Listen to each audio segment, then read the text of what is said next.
separatists and the national government to come for peace. And this 1 minute video, I think, would nicely.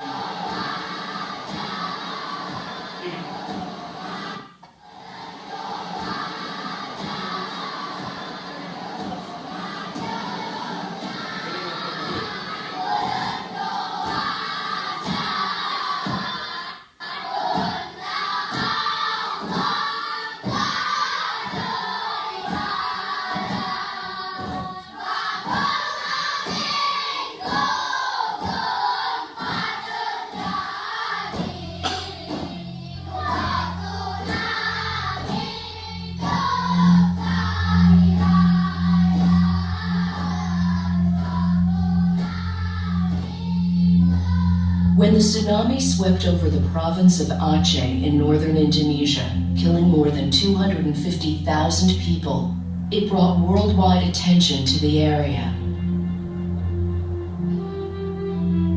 Immediately after the tsunami, the American Friends Service Committee supported emergency medical teams and mobile health clinics in the worst hit areas. As the situation stabilized, our support shifted to working with several Achenese partner organizations, rebuilding homes and livelihoods. Invited by our Achenese partners, AFSC was one of the first organizations to survey for tsunami damage in the remote areas of eastern Aceh. Here we found many villages devastated by the tsunami, but cut off from aid because of a long-standing civil war. In the months that followed, as we helped villagers restore the physical and social fabric of their communities, we found there were deeper traumas and wounds caused by years of armed conflict and martial law.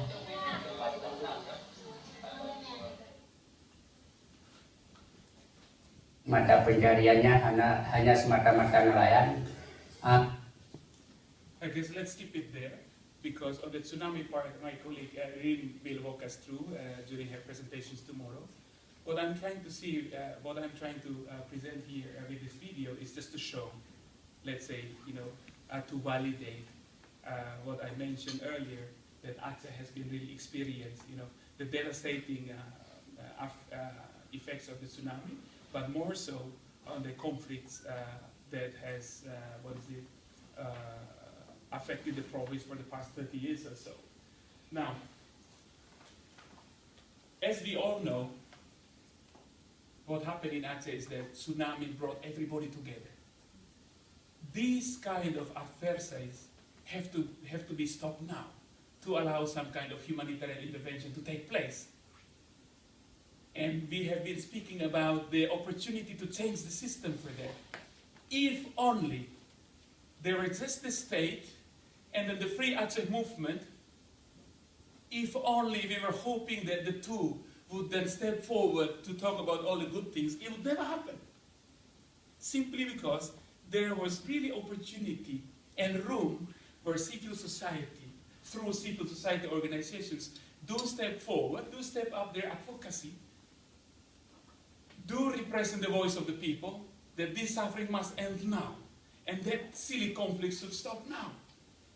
And I think that is one feature of the roles of the civil society organizations, that is doing advocacy work. Now,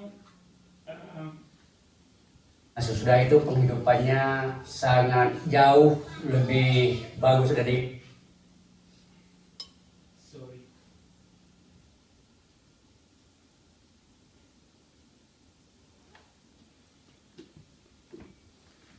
So again,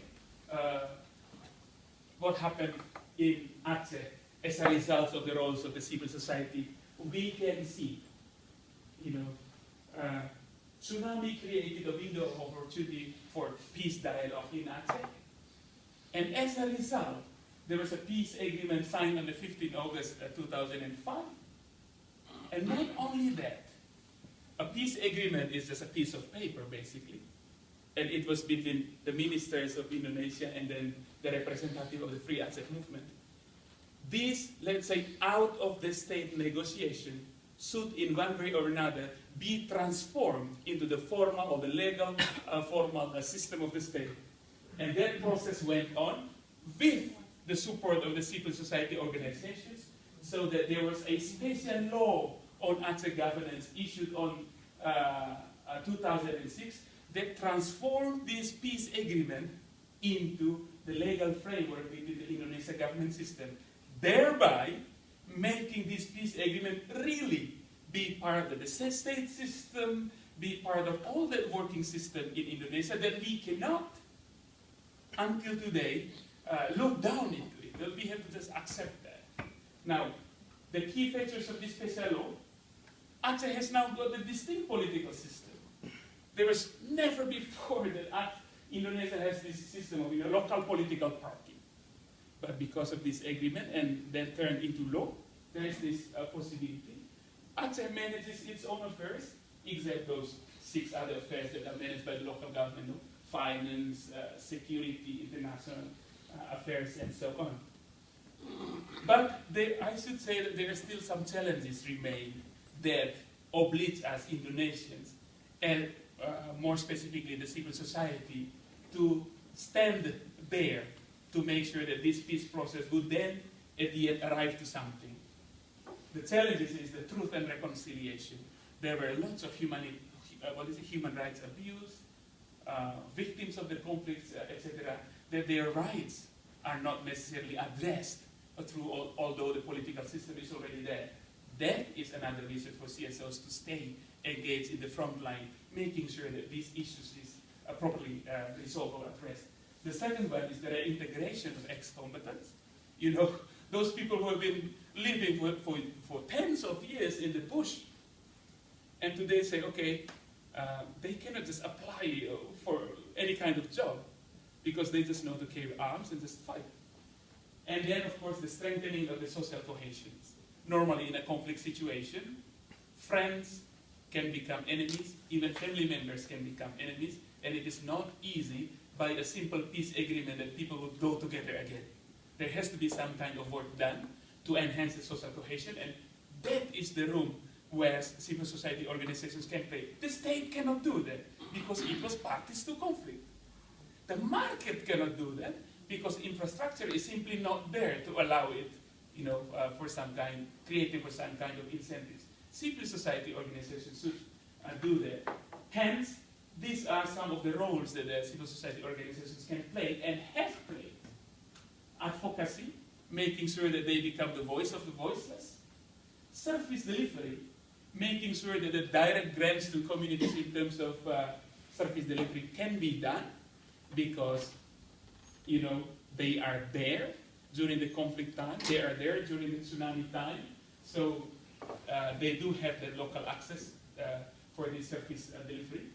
But then at the same time, when the civil society organizations keep preaching on government to change, market to change, when the opportunity is now open, the government say, okay, we want to, that's a very good idea, now tell us how. Civil society organizations cannot just, cannot just scream, cannot just speak in loud voice, but they should also be prepared in the substantive terms, how to manage environment, for instance, how to manage, access to water, for instance. This is the kind of, substantive skills or competence and so on that the civil society organization should possess. Because when the opportunity is open, when they say, okay, come and tell us how to do, and then if we are there sitting down just quiet simply because the civil society organizations do not know, then the opportunity is lost. And then the state and the market will just go the way as they are, driven only by, the profit, driven only by power, not necessarily considering community or society as an important actor in in doing development or change in the first place. Of course, civil society organizations do have comparative advantage. They do have local knowledge and access. They are not motivated by money because they have already been there when the conflict happens in the first place. They do have local network. So I assume, and it has been proven in the field, that the civil society organizations, the actors, are really committed individuals. And to some extent we can say that they are not expensive at all, meaning that it does not take so much money for them to be active on whatever field that they are working on. But in the, when there are new demand of resources where they need to perform the functions, their functions, then I have noticed that there are some key areas that civil society organizations should improve. Their technical capacity, as I mentioned, being good in certain areas of work that they work on, not just advocacy, but really knowing technical substance thing to do. And the other one is accountability. By accountability, I'm not only saying about financial accountability that is sometimes these days is also demanded by the public, but also the accountability to themselves, to their missions, to their values, to always be there, no matter what. So in conclusions, I think, and we have seen, the roles of CSOs have been proven very critical in supporting the community resilience, especially in the post-conflict peace building, as well as post-disaster recovery, but that will be shown by Irina. Civil society organizations has a potential to be partner of government in service delivery and policy making, and for that, they must improve their technical capacity and accountability system to strengthen its status as trusted partner of public agencies. What I'm trying to say is that in Indonesia, this discourse and opportunity is there. And when we talk about civil society, it can mean anything, but one tangible form of civil society is certainly the civil society organizations.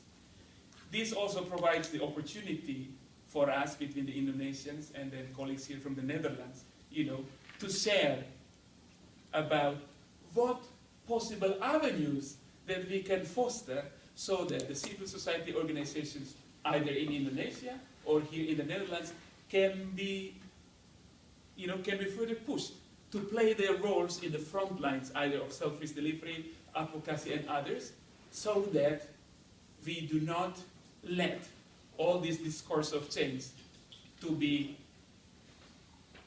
as the state wants or as the market wants only, because I think there are lots of potentials where the civil society organizations can really play and can really contribute to make a responsible society.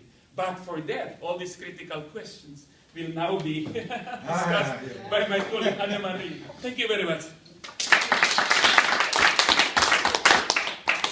Well, in addition to Cipriana's presentation, so we were talking how can I, from my perspective of working at an academia, add something to that. Academia is a context of critical thinking, of education, and we were discussing why do we have to talk about societal themes. And I think earlier this day we talked about we are the elite of the Netherlands and of Indonesia, so we have the capacity to talk with each other about societal themes. And I think if you want to build a better society, you have to strengthen the civil society organizations, which you talked. Be it humanitarian organizations or voluntary organizations or academia. And as long as these organizations do the things that matter to society, then they do well, I think, and then it can be a venue for all of us. I want to make it very concrete. I work at the university, Tillburg University. We visit it tomorrow. Tillburg University was once founded by a priest and an economic professor in the 1920s. And he thought that academia should always have a link to society. Nowadays, maybe that's quite logical, because we have to show our relevance as universities. But in that way, in that time it was very new. And he always tried to combine several disciplines in research and in education. So really an interdisciplinary kind of doing research and education. The motto of our university since some years is understanding society. And we discuss about that, and my department we also try to stimulate a debate about what means that, understanding society. Is it only to understand society as a civil organization that we are at university, or is it also maybe shaping or contributing to society? Now, 2 years ago, some students, I met some students, and they wanted to do something, wanted to giving back something to society, and they came to me and they had plans to start a little voluntary organization, and they couldn't find funds, and they went to some people at university, and there seemed not to be any possibilities there. But we, as a small department, find that a great idea and try to support them. And now we succeeded in starting a little, very small civil society organization of students. It's called Serve the City, and they invite other kinds of students, also students that only, normally after their lectures drink beer and, so now they really, this organization really empowers the other students to also give something back to society and do voluntary actions in the neighborhood, so helping disabled people, helping elder people. It's a very small, concrete organization, but it works out, and many other students are getting enthusiastic to join them.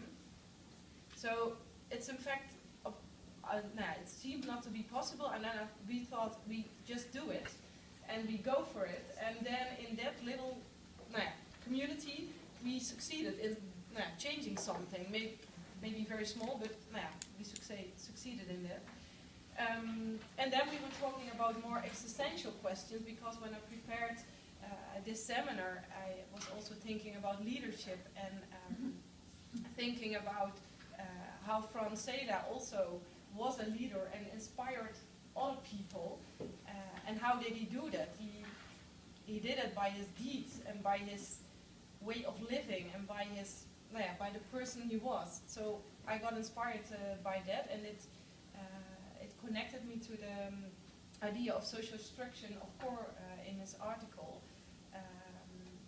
So I was, when I became a manager or a leader, how you call it, 2 years ago, I was part of a little department, and that department, together with another department, became a new, bigger department. So I was one of them, and then I became the leader. The director of the whole. The director of the whole. The director of the whole. And my boss, who was 52 years old, and the boss of the other department was 58 years old, were part of my team. And with the one it worked out well, and with the other it didn't. But after some months, I was thinking about, okay, now I am the manager, reflecting about how do I have to stimulate the professionals that work there for many years, longer than I did work at that organization. And at the beginning, I tried to steer them and to focus on results and to let them fill in some formats and things like that. And then I remembered once I was part of that team too. I was a professional. I got the freedom of doing my working and doing my plans and have vision on things and work out it by myself.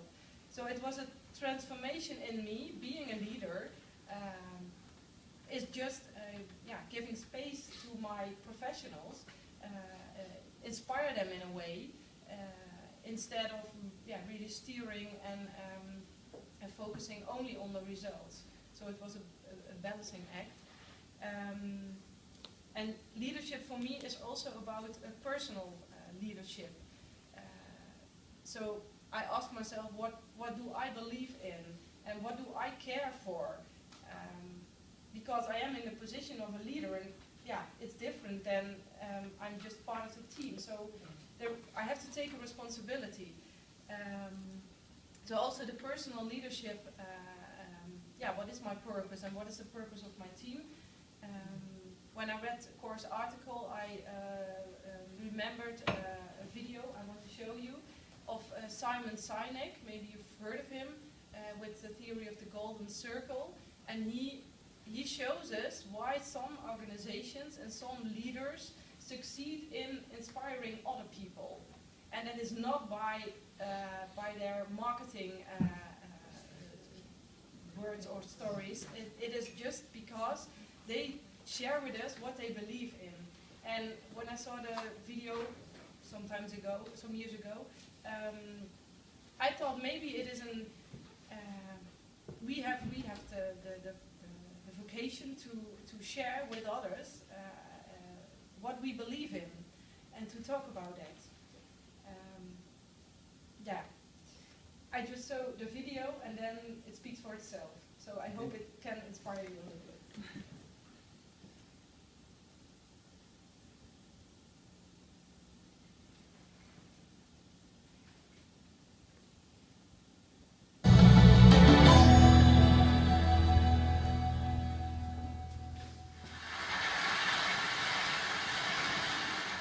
How do you explain when things don't go as we assume? Or better, how do you explain when others are able to achieve things that seem to defy all of the assumptions?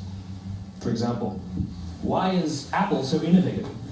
Year after year after year after year, they're more innovative than all their competition. And yet they're just a computer company. They're just like everyone else. They have the same access to the same talent, the same agencies, the same consultants, the same media. Then why is it that they seem to have something different? Why is it that Martin Luther King led the civil rights movement? He wasn't the only man who suffered in a pre-civil rights America, and he certainly wasn't the only great orator of the day. Why him? And why is it that the Wright brothers were able to figure out controlled powered manned flight when there were certainly other teams who were better qualified, better funded, and they didn't achieve powered manned flight? The Wright brothers beat them to it. There's something else at play here. About 3.5 years ago, I made a discovery. And this discovery profoundly changed my view on how I thought the world worked, and it even profoundly changed the way in which I operate in it. As it turns out, there's a pattern. As it turns out, all the great and inspiring leaders and organizations in the world, whether it's Apple or Martin Luther King or the Wright brothers, they all think, act, and communicate the exact same way, and it's the complete opposite to everyone else. All I did was codify it. And it's probably the world's simplest idea. I call it the golden circle.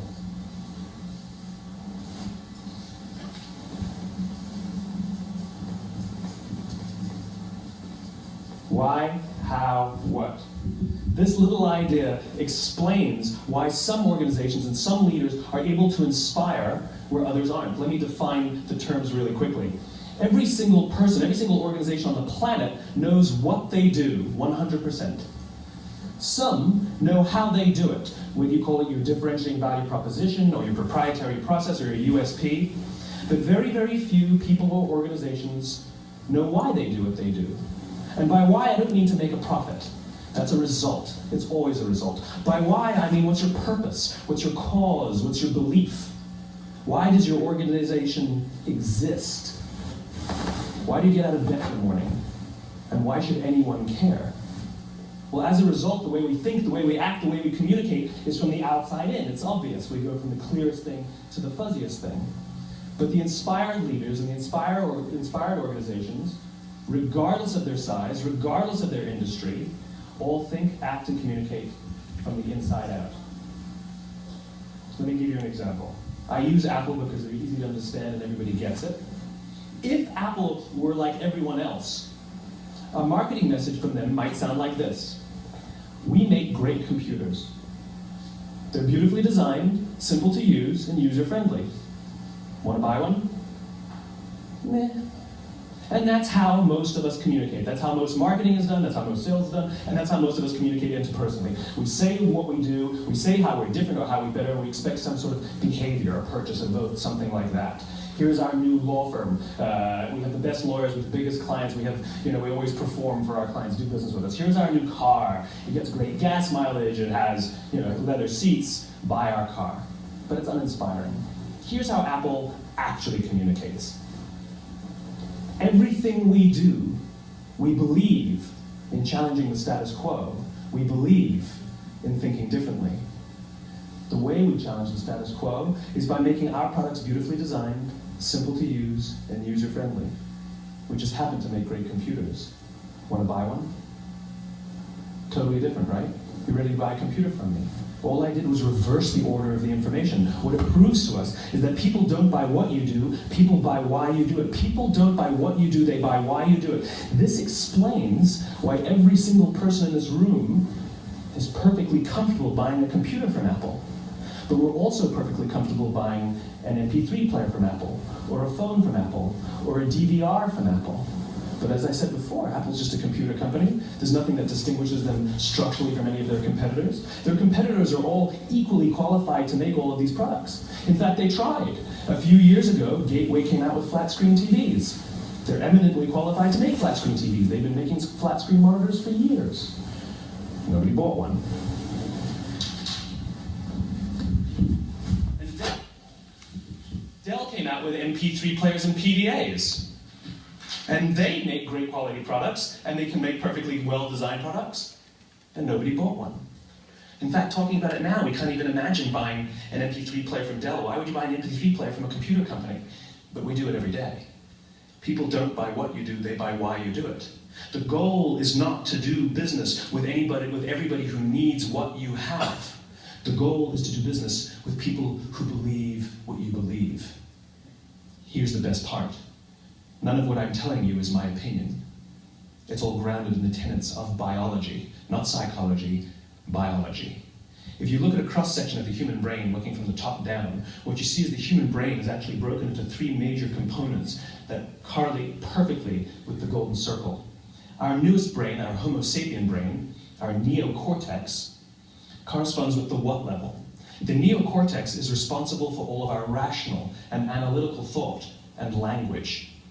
The middle two sections make up our limbic brains, and our limbic brains are responsible for all of our feelings, like trust and loyalty. It's also responsible for all human behavior, all decision-making, and it has no capacity for language. In other words, when we communicate from the outside in, yes, people can understand vast amounts of complicated information like features and benefits and facts and figures. It just doesn't drive behavior. When we communicate from the inside out, we're talking directly to the part of the brain that controls behavior, and then we allow people to rationalize it with the tangible things we say and do. This is where gut decisions come from. Sometimes you can give somebody all the facts and your figures, and you say, I know what all the facts and details say, but it just doesn't feel right. Why would we use that verb? It doesn't feel right. Because the part of the brain that controls decision-making doesn't control language. And the best we can muster up is, I don't know, it just doesn't feel right. Or sometimes you say you're leading with your heart, or you're leading with your soul. Well, I hate to break it to you, those aren't other body parts controlling your behavior. It's all happening here in your limbic brain, the part of the brain that controls decision-making and not language. But if you don't know why you do what you do, and people respond to why you do what you do, then how will you ever get people to vote for you or buy something from you, or more importantly, be loyal and want to be a part of what it is that you do? Again, the goal is not just to sell people who need what you have. The goal is to sell to people who believe what you believe. The goal is not just to hire people who need a job. It's to hire people who believe what you believe. I always say that, if you hire people just because they can do a job, they'll work for your money. But if you hire people who believe what you believe, they work for you with blood and sweat and tears. And nowhere else is there a better example of this than with the Wright brothers. Most people don't know about Samuel Pierpont Langley. And back in the early 20th century, the pursuit of powered manned flight was like the .com of the day. Everybody was trying it. And Samuel Pierpont Langley had what we assume to be the recipe for success. I mean, even now, you ask people, why did your product or why did your company fail? And people always give you the same permutation of the same three things. Undercapitalized, the wrong people, bad market conditions. It's always the same three things. So let's explore that. Samuel Pierpont Langley was given $50,000 by the War Department to figure out this flying machine. Money was no problem. He held a seat at Harvard and worked at the Smithsonian and was extremely well connected. He knew all the big minds of the day. He hired the best minds money could find, and the market conditions were fantastic. The New York Times followed him around everywhere, and everyone was rooting for Langley. And how come we've never heard of Samuel Pierpont Langley? A few hundred miles away in Dayton, Ohio, Orville and Wilbur Wright. They had none of what we consider to be the recipe for success. They had no money. They paid for their dream with the proceeds from their bicycle shop. Not a single person on the Wright brothers team had a college education, not even Orville or Wilbur. And the New York Times followed them around nowhere. The difference was Orville and Wilbur were driven by a cause, by a purpose, by a belief. They believed that if they could figure out this flying machine, it'll change the course of the world. Samuel Pierpont Langley was different. He wanted to be rich, and he wanted to be famous. He was in pursuit of the result. He was in pursuit of the riches. And lo and behold, look what happened. The people who believed in the Wright brothers' dream worked with them with blood and sweat and tears. The others just worked for the paycheck. And they tell stories of how every time the Wright brothers went out, they would have to take 5 sets of parts because that's how many times they would crash before they came in for supper. And eventually, on December 17th, 1903, the Wright brothers took flight. And no one was there to even experience it. We found out about it a few days later. And further proof that Langley was motivated by the wrong thing, the day the Wright brothers took flight, he quit. He could have said, "That's an amazing discovery, guys. Now I will improve upon your technology." But he didn't. He wasn't first. He didn't get rich. He didn't get famous. So he quit. People don't buy what you do, they buy why you do it. And if you talk about what you believe, you will attract those who believe what you believe. Well, why is it important to attract those who believe what you believe? Something called the law of diffusion of innovation. And if you don't know the law, you definitely know the terminology. The first 2.5% of our population are our innovators. The next 13.5% of our population are our early adopters. The next 34% are your early majority, your late majority, and your laggards.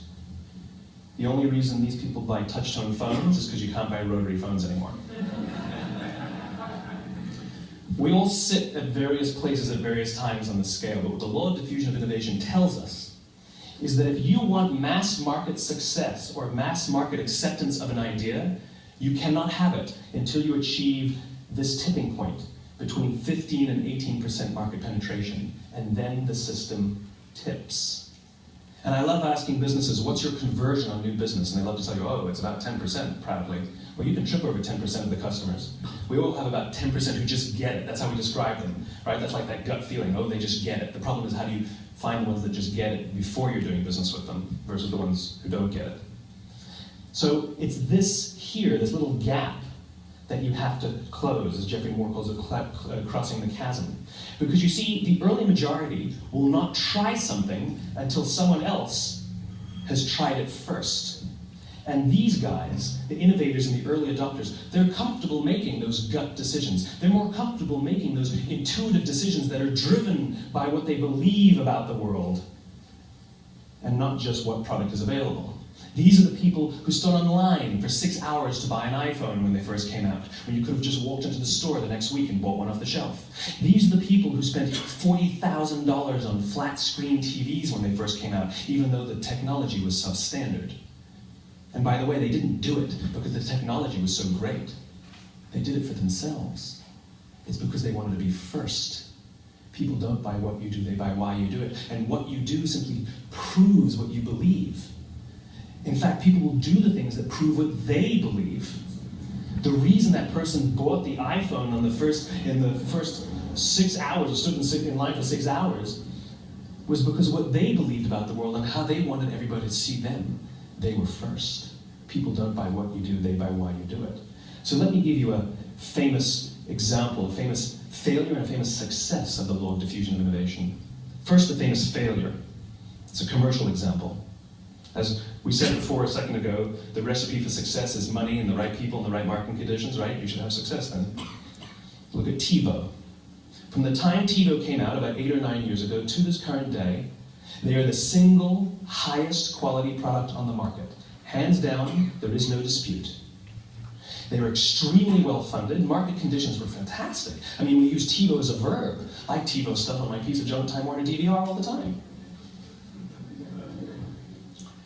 But TiVo is a commercial failure. They've never made money.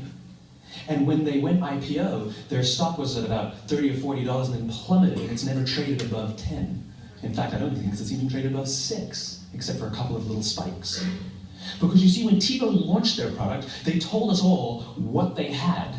They said, we have a product that pauses live TV, skips commercials, rewinds live TV, and memorizes your viewing habits without you even asking. And the cynical majority said, we don't believe you, we don't need it, we don't like it, you're scaring us. What if they had said, if you're the kind of person who likes to have total control over every aspect of your life, boy, do we have a product for you. It pauses live TV, skips commercials, memorizes your viewing habits, etc., etc. People don't buy what you do, they buy why you do it, and what you do simply serves as the proof of what you believe. Now let me give you a successful example of the law of diffusion of innovation.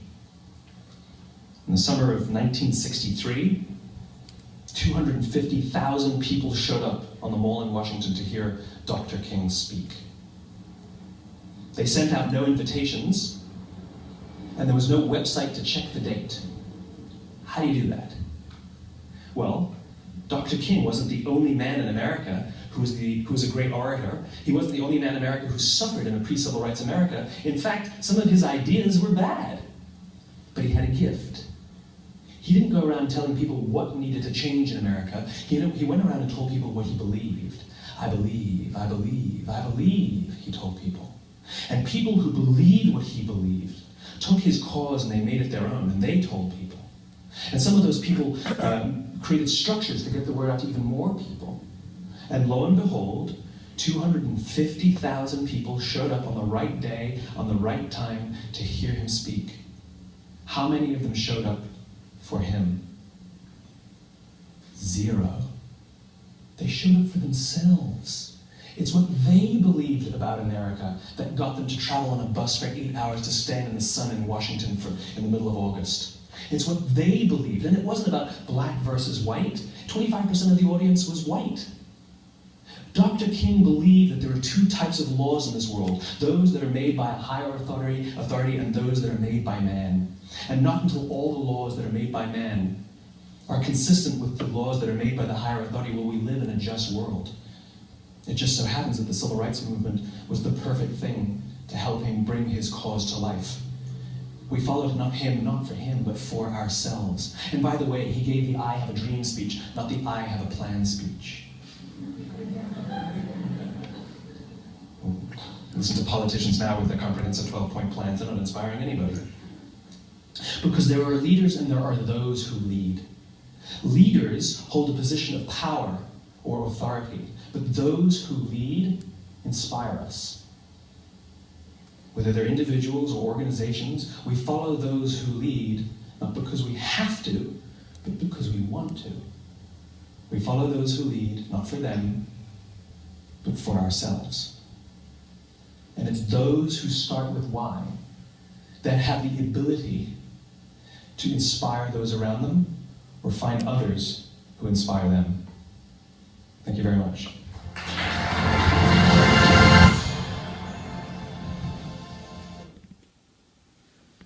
Ja, hallo.